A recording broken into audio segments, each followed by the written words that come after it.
Comment ça va? Ça va bien? Bienvenue. Merci de me recevoir. Alors, il est tout heureux, le Philippe. Oui. Le Philippe, il a passé un bon week-end. Très bon week-end. Alors, qu'est-ce qui s'est passé dans le week-end du Philippe? Ce week-end, l'UBB a été champion d'Europe. Et ça, c'est un grand moment, parce que c'est mon club. J'y ai joué pendant 15 ans. Et je suis très fier de cette victoire. Et je suis très, très, très content pour Laurent Marty, le président. Il y a beaucoup d'émotions quand vous en parlez. Ouais. Et je vais vous dire franchement, à la fin du match, j'ai versé une larme. Tellement ça m'a touché.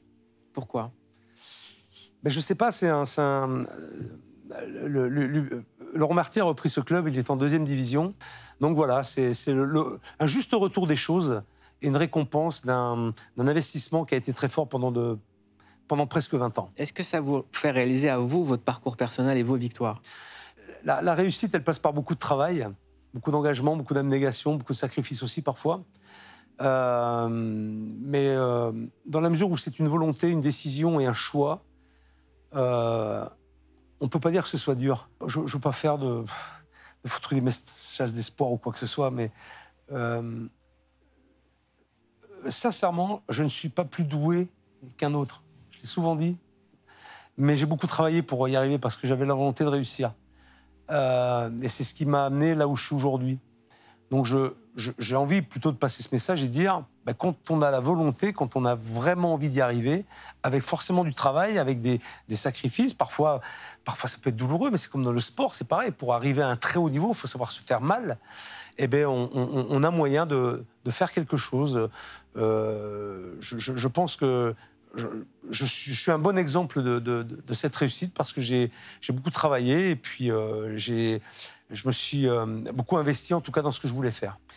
Vous êtes devenu une star de la télévision. Vous participez aux émissions Top Chef, Cauchemar en cuisine ou encore Un chef au bout du monde diffusé sur M6. Mais vous êtes avant tout un chef cuisinier, il faut le rappeler. Je suis d'abord un chef. Vous êtes avant tout, c'est votre premier métier. Vous avez été meilleur ouvrier de France en 2000.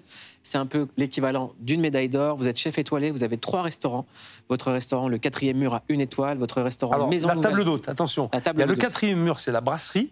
Et dans la brasserie, il y a une table d'hôte en cuisine de 10 couverts qui est récompensée d'une étoile au guide Michelin. Votre restaurant Maison Nouvelle à Bordeaux vient de recevoir une 2e étoile décernée par le guide Michelin. Une 2e étoile, ça se fête et c'est pour ça que vous êtes là et ça vous fait kiffer. Ouais. Là, on a un Philippe qui kiffe. Ouais, parce que vous savez, j'ai décroché du haut niveau pratiquement pendant 12 ans. Quand j'ai repris la brasserie, voilà, je voulais pas me remettre vraiment dans la gastronomie. J'ai eu 2 étoiles à Saint-Émilion de 2008 à 2013 et j'ai décroché un petit peu. Et je me suis rendu compte que de revenir justement à ce haut niveau, c'était pas si évident que ça parce qu'il y a un décalage qui se crée. Et aujourd'hui, le niveau tel qu'il est en cuisine, et avec tous ces jeunes, moi aussi que je rencontre, il n'est plus le même qu'en 2008. Donc il faut se remettre dans la compétition. C'est comme si un boxeur, je fais référence à George Foreman, qui a été champion, puis à un moment donné, à 42 ans, il décide de remonter sur le ring et il veut devenir champion du monde. Putain, mais c'est vachement dur. C'est héroïque ce qu'il a fait. Mais je le compare un petit peu à ça. Et surtout avec une brigade, avec une équipe de jeunes collaborateurs, très jeunes, alors qu'on faim, qu'on les dents, mais ils sont très jeunes. Donc, je leur ai dit qu'on est la 2e étoile. Vous n'imaginez même pas l'exploit que vous avez fait. En fait, en 3 ans, revenir comme ça dans la compétition, et pour moi aussi, c'était important. C'était quelque chose de fabuleux. Et quand on a été annoncé à Metz, pendant la cérémonie, j'ai hurlé de joie. Un cri. Comme un gamin. Ouais. Et comme un gamin. J'étais tout seul, je me rappelle, toujours tout en haut des escaliers, au bout de l'amphi, et j'ai hurlé. Et j'ai pensé, à ce moment-là, j'ai pensé à mon équipe, parce que je sais qu'ils étaient vraiment en attente de cette étoile, mais je me disais, au fond de moi, qu'est-ce que je vais leur dire si on n'a rien? Parce que ça, c'est le plus compliqué. Mais du fait d'avoir cette étoile, je les ai appelés aussitôt après. Ils étaient pleins des chartrons. C'était euphorique. Ils étaient heureux comme tout. Et vraiment, je regrettais presque de ne pas être avec eux à ce moment-là, tellement c'était fort. Moi, j'adore vous écouter parler comme ça parce que ça raconte quelque chose sur le métier de chef. C'est qu'un chef, ça ne ment pas.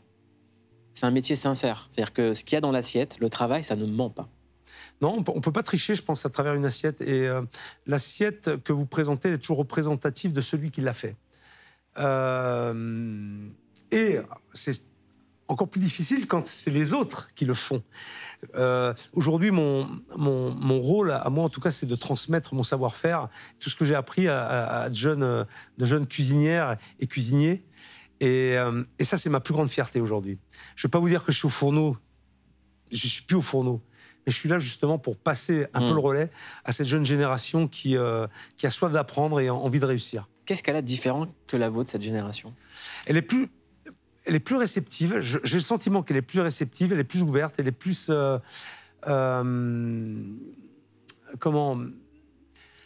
Avec aujourd'hui les outils, quand je parle d'outils, je parle d'Internet, je parle d'Instagram, je parle des réseaux sociaux, il y a une ouverture d'esprit qui est beaucoup plus large qu'on ne l'avait avant.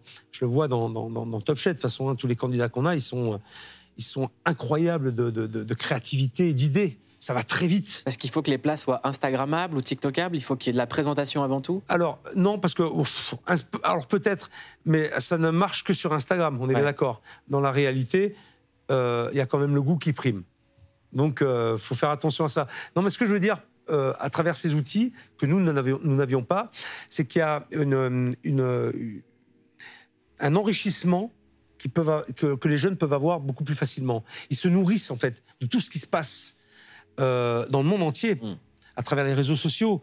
Et ça, c'est vachement bien, parce que ça leur amène des idées, des choses comme ça que nous, on n'avait pas. Et moi, je me nourris de ça aussi. Et le monde entier, c'est votre terrain-jeu dans l'émission Un chef au bout du monde.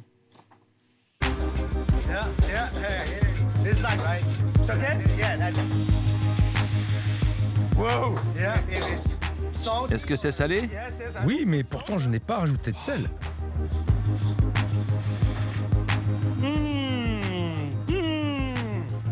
Perfect, hein?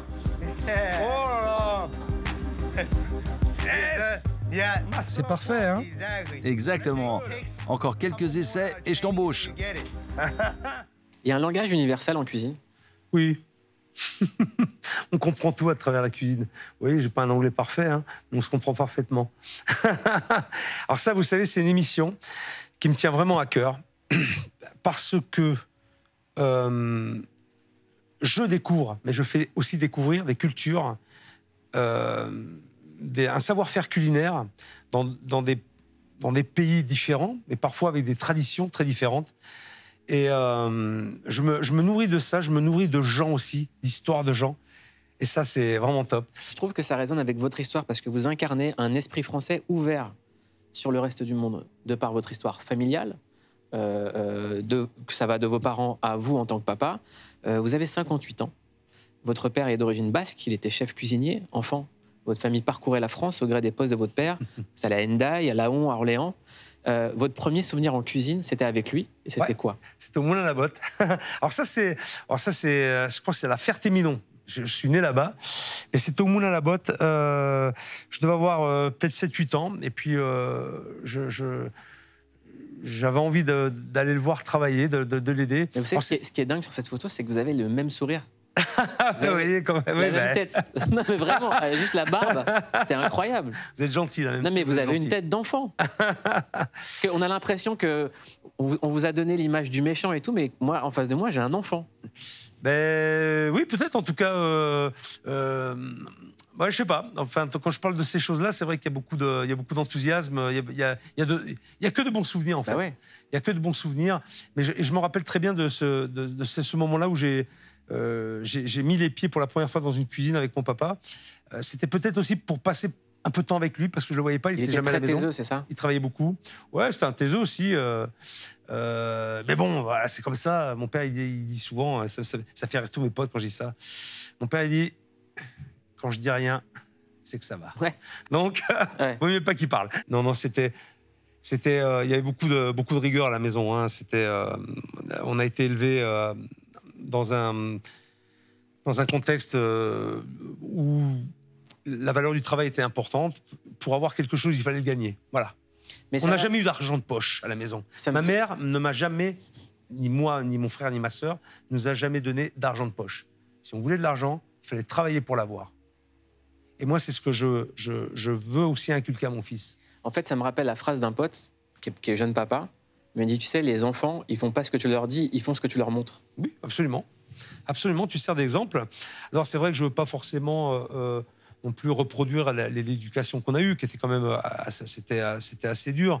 Mais en tout cas, il y a une trame qui est extrêmement importante et qui devrait être pour tout le monde, en fait. Voilà, le respect, le travail, toutes ces choses-là qui font que pour réussir aujourd'hui, ben voilà, il faut passer par certaines choses. C'est pas toujours facile, mais à un moment donné, il faut aussi le mériter. Est-ce que d'un côté, il y a la rigueur du chef, la rigueur du travail, ce que ça implique en termes de réflexion, de concentration, de discipline. Et qu'est-ce qui fait la différence entre un chef et un grand chef? Est-ce que c'est l'artiste qui s'exprime? Est-ce que c'est une sensibilité qu'on retrouve dans les choix, dans les compositions? Est-ce que c'est une histoire personnelle? Comment est-ce que ça devient un grand chef? Ça, c'est une bonne question. Parce que quand j'ai commencé le métier, je ne me suis jamais projeté sur ce que je voulais faire ou sur ce que j'allais devenir. J'aurais été incapable de vous dire il y a 30 ans que je serais là aujourd'hui devant vous à échanger. Incapable. J'ai toujours fait les choses par étapes. J'ai fait ce métier peut-être parce que mes parents aussi étaient dans le milieu. J'ai baigné là-dedans, que j'aimais ça, j'aimais faire ça. Mais je ne me suis jamais imaginé devenir un jour chef étoilé et encore moins chef meilleur de France. Vous voyez, ça se fait petit à petit. En tout cas, j'ai aimé construire ma carrière pas à pas. Toujours pour pouvoir retomber sur mes pattes si j'avais un pas en arrière à faire. Meilleur ouvrier de France, c'était en 2000, ouais. À 34 ans. Et là, compliment de votre papa. Ouais, ça reste. C'est vrai que je l'ai appelé... c'est celui que j'ai appelé en premier. Et...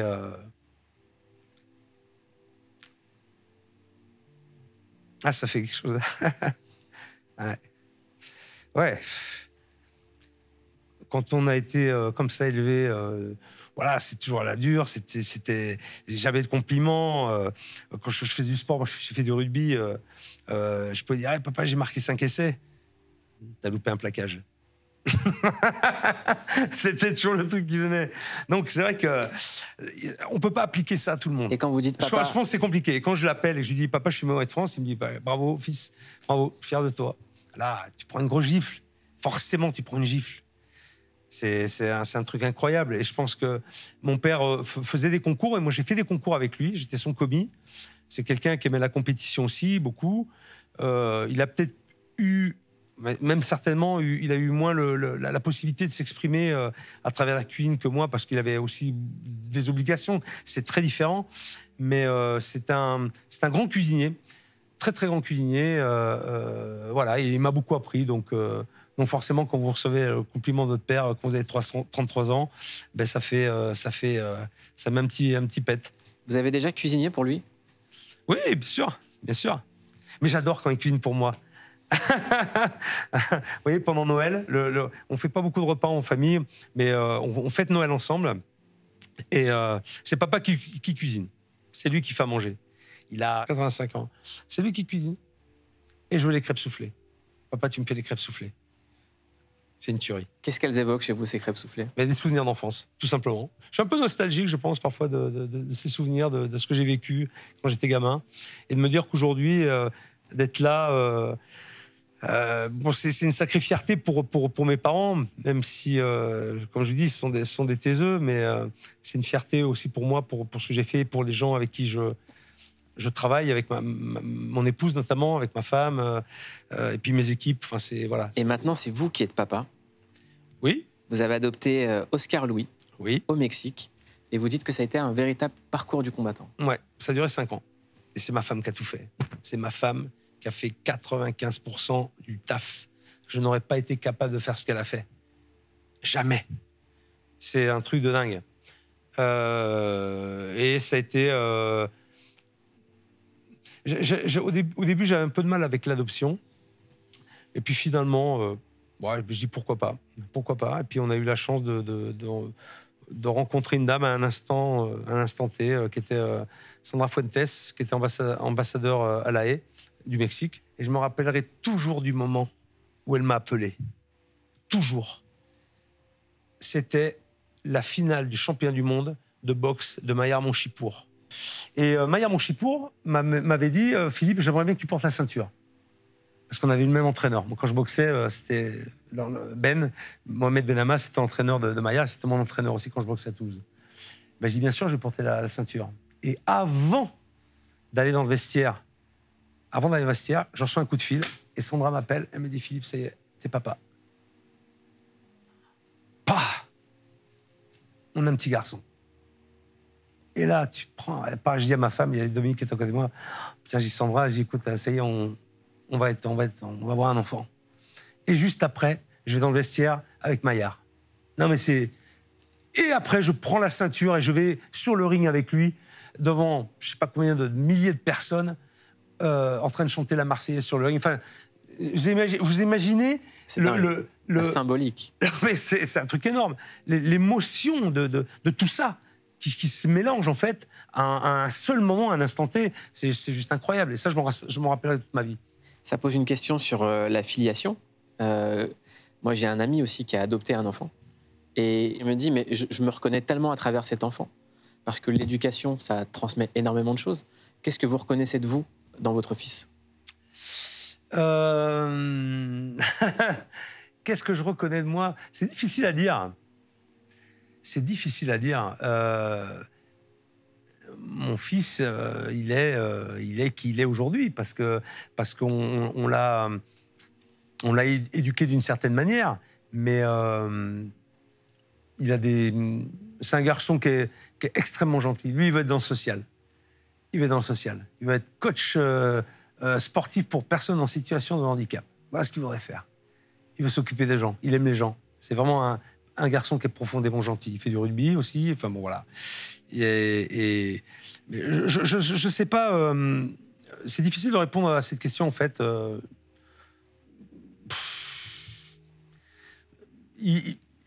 C'est mon fils. Il est qui il est. Et j'ai toujours dit, fais ce que tu as envie de faire, mais fais-le bien. Voilà. Donc on transmet les valeurs. Oui, toujours. Ah, ça c'est important par contre. Transmission des valeurs, les règles, le cadre, il est essentiel. Moi, c'est comme ça que j'ai grandi, c'est comme ça que j'ai été élevé et c'est comme ça que je veux aussi l'éduquer quelque part. Les règles et le cadre, c'est ce que vous avez transmis à la télévision, notamment à travers l'émission Top Chef. Vous êtes devenu aussi une star des réseaux sociaux. Ça, vous le savez. Ouais, star des réseaux sociaux. Hein ? Bah si. On vous retrouve en cuisine, vous donnez vos meilleures recettes, ça cartonne sur YouTube. Il y a 1,8 million de personnes qui vous suivent, près de 700 000 sur TikTok, et ça donne ça. Aujourd'hui, je vais vous apprendre à faire des œufs morets. Aujourd'hui, je vais vous montrer comment préparer une bonne vinaigrette. Aujourd'hui, je vais vous faire une recette que j'affectionne particulièrement. C'est des ribs de porc. Bien caraméliser les champignons. Une fois que le blanc est cuit, je regarde, je touche un peu pour constater le moelleux de l'œuf. Faut pas que le jaune soit trop cuit. Voilà. Ça, c'est gourmand, c'est appétissant. Je vais rajouter un peu de moutarde. Alors, la moutarde, elle va me servir à lier cette vinaigrette. Je vais ciseler l'oignon grossièrement. Vous savez pourquoi ça cartonne autant ? Je pense savoir. Je suis entouré de jeunes dans mon équipe, des trentenaires, qui adorent cuisiner, mais qui ne savent pas cuisiner en fait, et qui ne comprennent rien quand je leur parle de cuisine. Donc, je me mets à leur niveau. Je me mets à leur niveau pour qu'ils comprennent, et c'est ce qu'on fait là en fait. Et c'est pour ça que ça marche.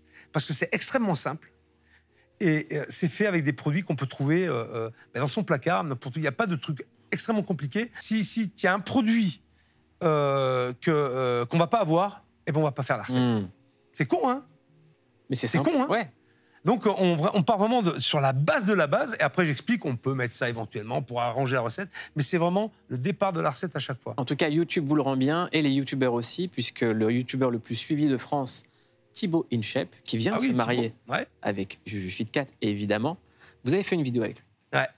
Alors, première recette, c'était petit déjeuner. Là, on va mettre les petites bananes dessus, tu vois. On va faire un petit mélange terre et jungle un petit peu. Ça n'existe pas, terre et jungle? Non, terre et jungle. Terre et mer. Terre et mer, mais... Je n'ai pas de couvercle, mais ce n'est pas grave. J'ai une poêle. Ça sert à quoi de mettre un couvercle sur une casserole? Plus vite. Ah, je savais pas ça. On a découvert. Ah, mais je vais faire ça La maintenant. découverte du siècle. On a rajouté des éléments qui ne vont pas nuire à ton régime alimentaire. Ça nuit beaucoup plus quand tu manges 15 tranches de pain dans la journée, hein. C'est une blague. Non, mais en fait, c'est du pain avec des figues à l'intérieur. Ton mec, il a toujours une réponse à tout. Comment tu fais? Moi, je supporterais pas ça. Est-ce qu'on peut faire la cuisine comme vous, monsieur Philippe Etchebest est resté in shape comme Thibaut? Tout est possible. En cuisine, tout est possible. C'est une question de volonté, d'envie, mais aussi, mon rôle, en tout cas, moi, c'est de rendre accessible cette cuisine. C'est très important. Et je pense que c'est ce qui fait que ça marche aujourd'hui, parce que c'est compréhensible par le plus grand nombre. Vous savez, faire un bouquin de cuisine, comme le font beaucoup de chefs, c'est vrai qu'on fait des recettes toujours un peu compliquées, des recettes qui nous ressemblent, mais en fait, à quoi ça sert? À pas grand-chose si elles ne sont pas reproduites. Pour moi, ça sert à rien. Et c'était vraiment l'idée de ce livre, cuisiner bien accompagné de... Mais il y a quand même une obsession des calories, de ce qu'on met dans une assiette. Oui, l'obsession, il ne faut pas que ce soit non plus rédhibitoire sur tout. Je veux dire, je suis convaincu qu'on peut manger de tout, mais vraiment de tout. Vous êtes gaulé quand même. Ça va. Non, mais c'est vrai. Je suis tanké, on dit. Voilà, je suis tanké, hein. C'est quoi la recette? C'est quoi votre diète à vous? C'est de tout manger, mais de manière équilibrée. Je ne me prive de rien. De rien du tout. Mais il y a toujours des bons produits, il y a des légumes. Des bons produits, absolument. Tout est question d'équilibre, après. Je pense que j'en suis la preuve vivante. Voilà, je mange, je goûte tous les jours des quantités de plats, vous n'imaginez même pas. Mais voilà, ça passe bien. Après, je fais quand même beaucoup de sport aussi. C'est ça, ce que j'allais dire. Je viens avec vous quand vous voulez. Après, vous avez dit sport et là, j'ai rétrogradé. Vous êtes une référence pour la nouvelle génération. Qu'est-ce qu'ils vous disent, cette nouvelle génération, de ceux qui ont la vingtaine? Mais ils sont plutôt sympas, je pense. Je sais pas, je pense que je renvoie une image de quelqu'un qui est assez rigoureux, parfois un peu dur, mais il n'y a pas de méchanceté dans ce que je fais. Elle est fausse, cette image du méchant, Philippe? Alors, telle qu'elle est présentée, oui. Ouais. Telle qu'on la voit. Et on vous a dit, joue ce rôle de méchant? La production vous a dit? Non, on m'a dit... Moi, j'ai dit, je ferai cauchemar en cuisine si et seulement si je ne joue pas un rôle. Ouais. Je ne veux pas jouer un rôle et on raconte la vérité. Après, vous savez, on apprend aussi... j'ai beaucoup appris à travers Cauchemar en cuisine à aller... C'est vrai que c'est pas une photo de mec sympa, quoi. Non, mais après, sympa, c'est pas un métier non plus. J'ai une mission dans Cauchemar en cuisine, c'est d'aider des gens. Et j'ai pas beaucoup de temps. Après, j'ai toujours eu l'habitude de dire la vérité, de dire les choses, qu'elles plaisent ou qu'elles ne plaisent pas. Ça ne me dérange pas. Et je ne suis pas là pour plaire. Je m'en fous de plaire. Mais ça a plu, le personnage a plu. Oui, mais parce que je ne cherchais pas à plaire non plus. Mais alors, est-ce que c'était un personnage ou vous? C'est pas un personnage. D'accord. Ah, pas du tout. Je suis pas dans un rôle. Une fois de plus, j'essaye de trouver des solutions pour des gens qui sont en grande difficulté, mais vraiment en grande difficulté, avec des histoires humaines qui sont souvent très très fortes, très touchantes parfois, et forcément, même si la situation est critique, ça me... Je ne veux pas dire que ça m'oblige, mais je me dois en tout cas de les aider, ou en tout cas d'essayer de trouver des solutions pour eux, parce que parfois les situations sont assez dramatiques. Voilà. Mais il faut être dur pour pouvoir arriver à quelque chose et à créer un électrochoc. C'est vrai que ça peut paraître violent, mais c'est extrêmement important. Et ils me le disent tous. Il y a voir Cauchemar à la télé et le vivre en vrai. Ça n'a rien à voir. Oui, mais parce que c'est là-dedans que ça se passe. Vous regardez quoi quand vous rentrez chez vous, en général? Vous écoutez quoi? Vous lisez quoi? Je me lève à 6h30, 7h. Je prends mon petit-déj, je vais travailler. Et je rentre à 11h, 23h, minuit. À peu près. Eh ben, ça tombe bien. Donc, je ne regarde pas grand-chose. Mais le week-end, je me regarde un petit match de rugby quand même. On va vous faire découvrir quelque chose sur lesquels cliquer en faisant une interview clic. On va commencer avec une série incroyable sur le monde de la cuisine. Ça s'appelle The Bear. Commence par les tables de 2, puis de 4, etc. Les serveurs analysent l'humeur des clients, ils communiquent. Comment ils font ça s'ils peuvent pas parler? Voici notre hamachi. Il a été gelé à l'azote liquide, puis roulé et servi sur son gel de basilic frais.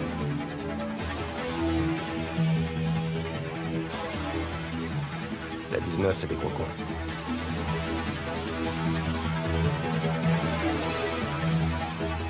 Merci. Crétin à la 19, on lance les plats en priorité. Oui, chef. Chef, c'est quoi ces couleurs exactement? Orange, c'est restrictions alimentaires. Jaune, c'est pas du coin. Vert, c'est VIP. Bleu, visite des cuisines. Et toutes ces notes là, ça sert à quoi? La table 15 mange vite, donc on lance leur plat en priorité. La 23 mange lentement, alors on sert un amuse-bouche pour ne pas surcharger les cuisines. Et la 22 n'aime pas qu'on leur parle. Est-ce que ça se passe comme ça, dans des grands restaurants? Alors vous savez, moi, j'aime pas trop regarder ces trucs-là, parce que c'est souvent des caricatures de ce qui se passe dans nos établissements. Donc ça se passe pas comme ça? C'est pas comme ça que ça se passe, en tout cas dans mes cuisines. Jamais. Je peux vous l'assurer. J'ai des tables ouvertes, j'ai la table d'hôte qui est étoilée, qui est face à la cuisine, et les gens, ce qu'ils me disent à chaque fois, c'est incroyable le calme qu'il y a dans votre cuisine. C'est pas comme ça que ça se passe. Et ça, je trouve que ça renvoie une mauvaise image de notre métier, et franchement, ça me fait chier. Ben, c'est bien de le dire. On continue avec un extrait du film Un petit truc en plus. Ah. Allez, les entrées. Les entrées, les entrées, les entrées, les entrées, les entrées, les entrées, les entrées, les entrées. Céleri rémoulade. Qu'est-ce que c'est? C'est... je me souviens plus du nom. Lasagne. Oui, voilà, des lasagnes. Hop là, merci. Non, ça suffit une. Merci, je fais attention. Bon, ben, bon appétit quand même. Ça me dégoûte, ça. On va dire ça, c'est pas bon, ça me dégoûte, c'est pas bon. Là, ça vous fait marrer. Génial, ce film. Il est génial. Je l'ai vu Artus il y a quelques temps, on a fait un truc ensemble, et je lui ai dit, c'est vraiment un super film. Très, très joli film, plein de sensibilité, plein de messages aussi. C'est trop mignon. Vraiment, vraiment. On continue avec un film que moi je kiffe, un film de mon enfance, c'est Retour vers le futur 2. Ouais. Et une scène qui a vous fait réagir. Tu n'as qu'à attendre ton Mamie, tour. dès que c'est prêt, je m'en fourre un morceau dans la bouche. Arrête de faire ton intéressant. Oh, super, quelle atrocité. Hydratation 4, s'il vous plaît.